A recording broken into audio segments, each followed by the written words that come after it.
Saudara, secepat kilat putra bungsu Presiden Jokowi, Kaisang Pangarep, didapuk jadi Ketua Umum Partai Solidaritas Indonesia atau PSI. Kurang dari 4 hari, Kaisang pun langsung memimpin rapat elit PSI dan membahas sejumlah isu termasuk peta dukungan dan arah koalisi jelang Pilpres. Kaisang Pangarep kemarin memimpin rapat elit dan kader PSI sebagai Ketua Umum PSI yang baru. Usai rapat, Kaisang kembali menyebut bahwa ia sudah mendapatkan restu dari sang ayah, Joko Widodo. Kemarin setelah dinobatkan sebagai Ketum PSI, saya belum ada komunikasi lanjut dengan Mas Gibran. Mau gimana pun beliau kan juga sibuk sebagai wali kota Solo, jadi ya saya juga nggak ganggu lah intinya. Kalau dari Bapak cuma telepon, bagus, udah tutup. Karena mau gimana pun kedua orang beliau ini kan sibuk-sibuk semua. Saya juga lebih sibuk. Untuk sekarang backingan saya cuma istri saya.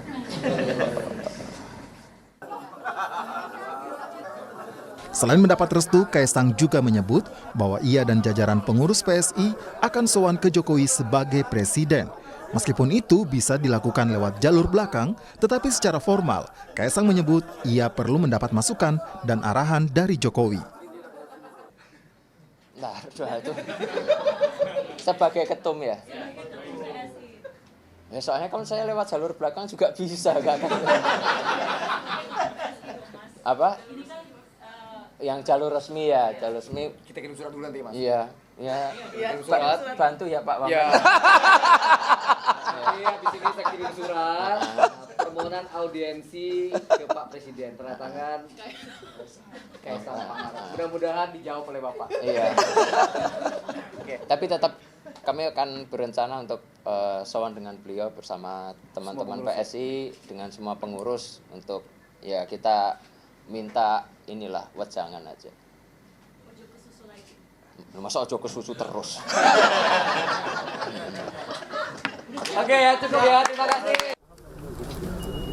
Sementara itu, sebagai ayah, Jokowi mengaku bahwa ia merestui setiap pilihan putra-putrinya, termasuk di bidang politik. Ya ditanyakan ke PSI, tanyakan ke Kaisang, sudah dewasa, sudah punya keluarga, sudah punya istri, masa ditanyakan ke bapaknya terus. Enggak, saya di dalam keluarga saya sudah terbiasa seperti itu, bahwa kalau sudah berkeluarga, sudah punya istri, sudah punya rumah sendiri, ya harus tanggung jawab, harus mandiri. Apa yang sudah diputuskan pasti sudah dihitung, baik buruknya dihitung risikonya. Nah, Kaisangnya ada konsultasi ke Bapak? Ya, minta doa restu orang tua ya saya restui gitu. Bergabungnya Kaisang ke dunia politik hingga menjadi Ketua Umum PSI mendapat respons berbagai pihak. Bakal cawapres Koalisi Perubahan yang juga Ketua Umum PKB Muhaimin Iskandar menyatakan semua parpol harus waspada karena di belakang Kaisang ada sosok Jokowi sebagai presiden. Pilihan PSI menjadikan Mas Kaisang sebagai Ketua Umum ini sebagai pilihan yang berani, dan Mas Kaisang saya kenal dia orang yang berani juga mengambil langkah-langkah politik, dan ini tentu menjadi kewaspadaan kita semua partai-partai ini, di mana di belakang Pak Mas Kaisang adalah presiden yang tentu di satu sisi kita ikut bahagia, politik nasional akan semakin ramai, dinamis tentu saja, dan ya kita berdoa welcome to the jungle, moga-moga. Sementara itu, Ketua DPP PDIP Puan Maharani memberikan ucapan selamat kepada Kaisang Pangarep. Puan juga mengajak putra bungsu Presiden Joko Widodo itu ikut koalisi mendukung Ganjar Pranowo di Pilpres 2024. Saya sampaikan selamat untuk Mas Kaisang udah menjadi Ketua Umum PSI. Semoga amanah dan bisa bekerja dengan baik sebagai Ketua Umum. Selamat ya Mas Kaisang. PDI Perjuangan terbuka, kami akan selalu bersilaturahmi. Namun memang semua partai itu mempunyai strateginya masing-masing dalam merangkul atau kemudian memenangkan capresnya. Jadi ayo Mas Kaisang ikut PDI Perjuangan aja yuk. Kaisang bukanlah putra Jokowi yang pertama terjun ke kancah politik. Sebelumnya, putra sulung Jokowi Gibran Rakabuming Raka sudah terlebih dahulu bergabung dengan PDIP mengikuti jejak sang ayah dan terpilih menjadi wali kota Solo. Menantu Jokowi Bobi Nasution juga ikut menjadi politisi dan kini menjabat sebagai wali kota Medan. Kiprah terah Jokowi di perpolitikan menjadi menarik dan penuh intrik. Di saat yang bersamaan, tidak sedikit pihak yang menggulirkan isu dinasti politik hingga masalah etik. Pantaskah keluarga presiden menjabat sebagai kepala daerah dan politisi di saat Jokowi menjabat? Direktur Eksekutif Indikator Politik Indonesia Burhanuddin Muhtadi menyebut isu etik dan politik dinasti tidak bisa ditampik. Itu lagi-lagi masuk akal ya. Apalagi kalau kita kaitkan dengan rekam jejak ya pernyataan Presiden Jokowi atau putra-putranya yang awalnya kurang berminat masuk ke politik. Tapi di ujung sepertinya kok berbeda ya. Bahkan Raja Juli Antoni juga pernah kan mengkritik dalam Twitter berkaitan dengan politik dinasti. Tapi lagi-lagi kalau dibaca dari sisi elektoral, Cindy, saya termasuk orang yang bisa memahami pilihan kenapa Kaisang dipilih sebagai Ketua Umum PSI. Kita PSI dalam politik itu mereka hanya mengenal kalah atau menang. Kini publik bisa menilai dan menentukan sendiri bagaimana politik bisa sangat menarik dan menjadi pembahasan hingga tokoh-tokoh tertentu menjadi rebutan untuk menduduki jabatan tertentu. Tim Liputan, Kompas TV. Bunga mawar ini merupakan simbol bahwa PSI membawa spirit. Bagaimana kiprah terah Jokowi dalam perpolitikan nasional dan apakah bergabungnya Kaisang ke PSI melanggar etika perpolitikan? Kita bahas bersama Asfi Marwan Adam, sejarawan dan peneliti senior LIPI.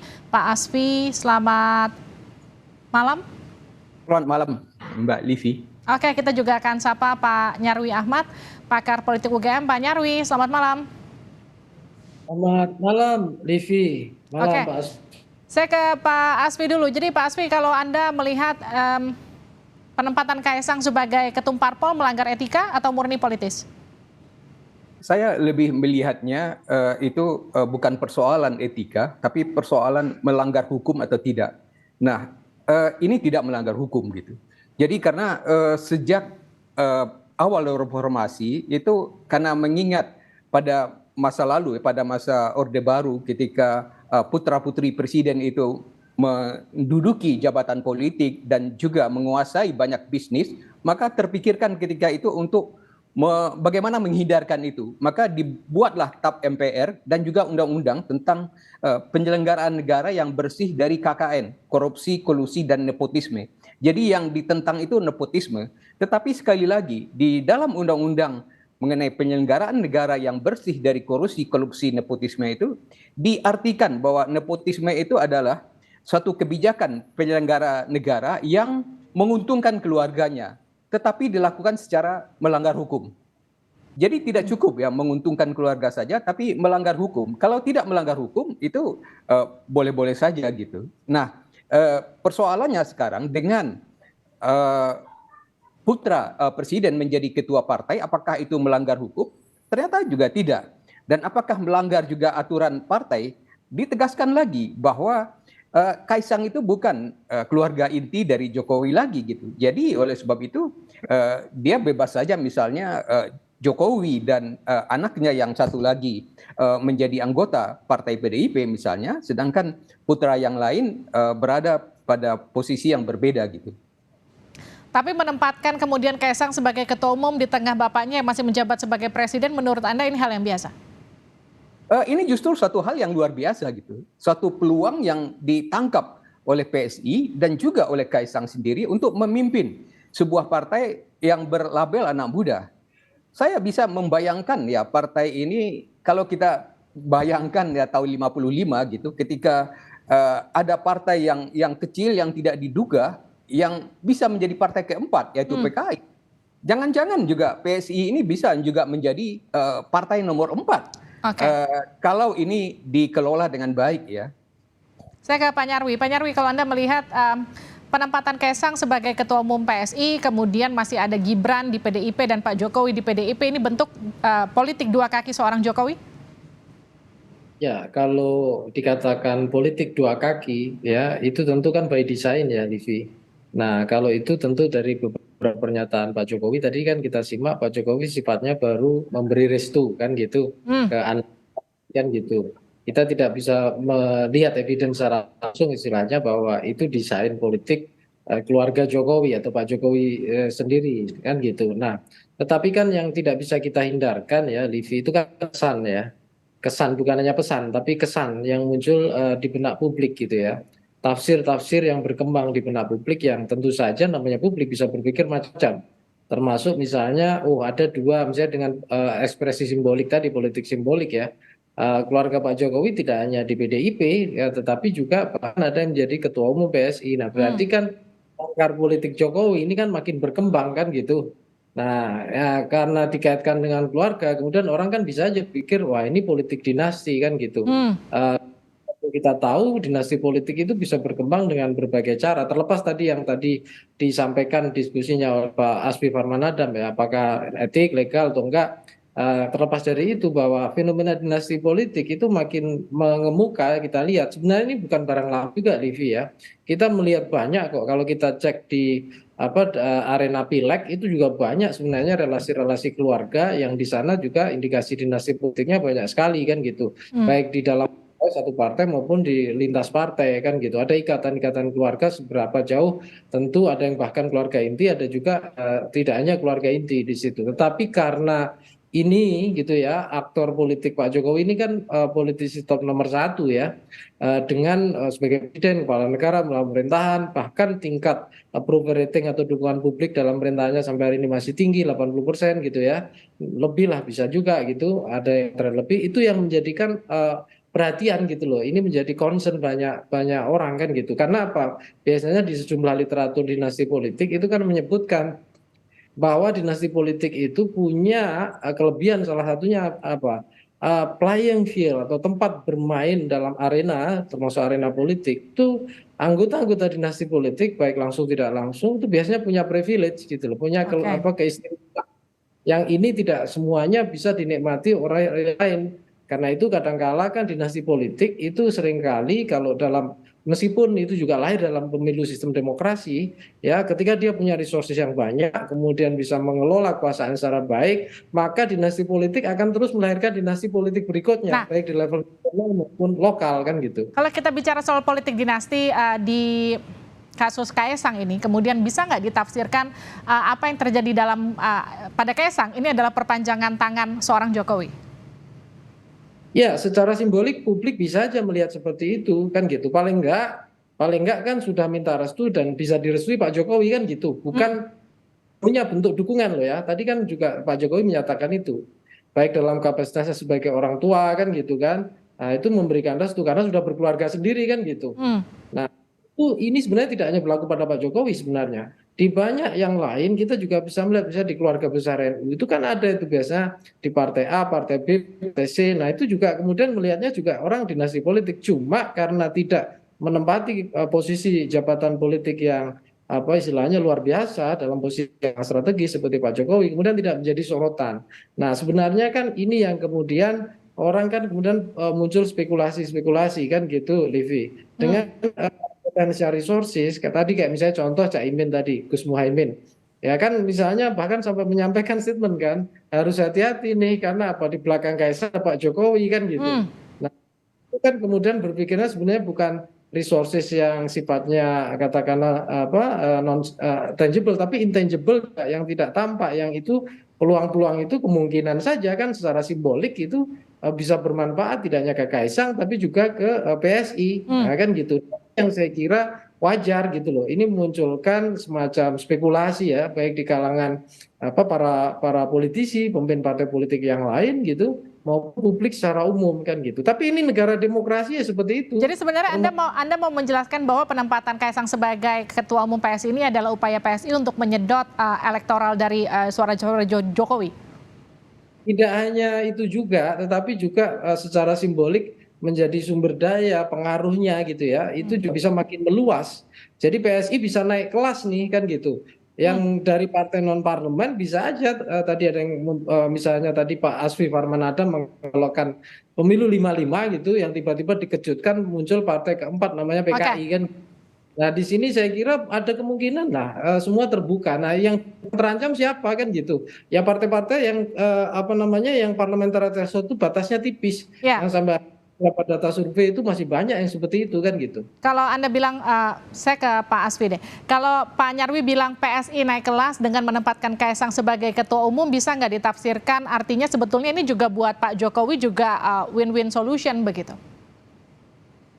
Bukan hanya buat Pak Jokowi ya, tetapi juga buat Indonesia gitu. Ketika politik pada masa yang sebelumnya itu dikuasai oleh orang-orang tua, dan sekarang ketika ada sebuah partai yang mempunyai label anak muda dan dipimpin oleh anak muda gitu, ini bukan hanya sekedar ormas dari sebuah partai besar ya, tetapi betul-betul sebuah partai yang berdiri sendiri. Dan ketika mereka maju di dalam pemilihan legislatif, dan kalau ini berhasil ya tadi dikatakan naik kelas atau bahkan lebih dari itu, menurut saya ini suatu prestasi ya. Ini membuat politik yang seperti saya katakan tadi menjadi lebih optimis, menjadi lebih gembira, dan menjadi lebih berwarna anak muda gitu. Jadi bukan sekedar orang-orang tua saja yang bermain di politik, sedangkan masyarakat hanya tinggal menjadi pemilih gitu. Jadi kalau Anda melihatnya justru ini lebih dari sisi positif dengan penempatan Kaisang di situ sebagai Ketua Umum PSI? Iya betul, dan ini disadari gitu, karena ketika mereka mencalonkan pada mulanya atau menyebut calonnya Ganjar Pranowo, ini tidak dianggap oleh PDIP misalnya. PDIP sendiri berpandangan bahwa tanpa partai yang lain pun bisa mencalonkan seorang calon presiden gitu. Nah, tetapi kemudian dalam perkembangannya ketika Kaisang menjadi ketua umum partai ini, maka Puan Maharani pun juga mengajak atau merayu Kaisang untuk bergabung dalam koalisi dengan PDIP gitu. Oke. Jadi ada perkembangannya. Saya ke Pak Nyarwi. Kalau kita bicara soal elit-elit politik yang dapat golden ticket dari politik dinasti seperti Mbak Puan, seperti Kaisang, kita bicara soal kaderisasi, kita bicara soal bagaimana kemudian ceruk suara itu dimanfaatkan oleh partai politik, bisa nggak sih nanti optimal dengan mereka-mereka yang sebetulnya dari awal sudah dapat golden ticket dibandingkan dengan kader yang dari awal merintis? Ya ada dua situ jenisnya, Livi ya. Yang pertama, walaupun dia istilahnya kita tahu ya bagian dinasti politik, tapi daya tarik atau daya magnetik elektoralnya itu kurang maksimal. Contohnya ya tadi Mbak Livi sudah menyebutkan, misalnya Mbak Puan kan, di sejumlah data survei gitu kan, itu kan belum juga maksimal. Makanya kan PDIP salah satunya yang kita tahu memutuskan Mas Ganjar kan, saya kira dugaan saya juga mempertimbangkan kalau misalnya Mbak Puan, saya kira elektabilitasnya kan kurang angkat. Misalnya contoh itu ya. Tetapi terlepas dari itu juga perlu dilihat gini, Livi. Tadi pertanyaannya kan nyangkut ke kaderisasi. Di situ juga saya kira ada model dinasti yang dimana artinya dari keluarga dinasti di partai, tetapi prosesnya mengikuti kaderisasi, tidak ujuk-ujuk jadi ketua umum seperti itu gitu. Yes.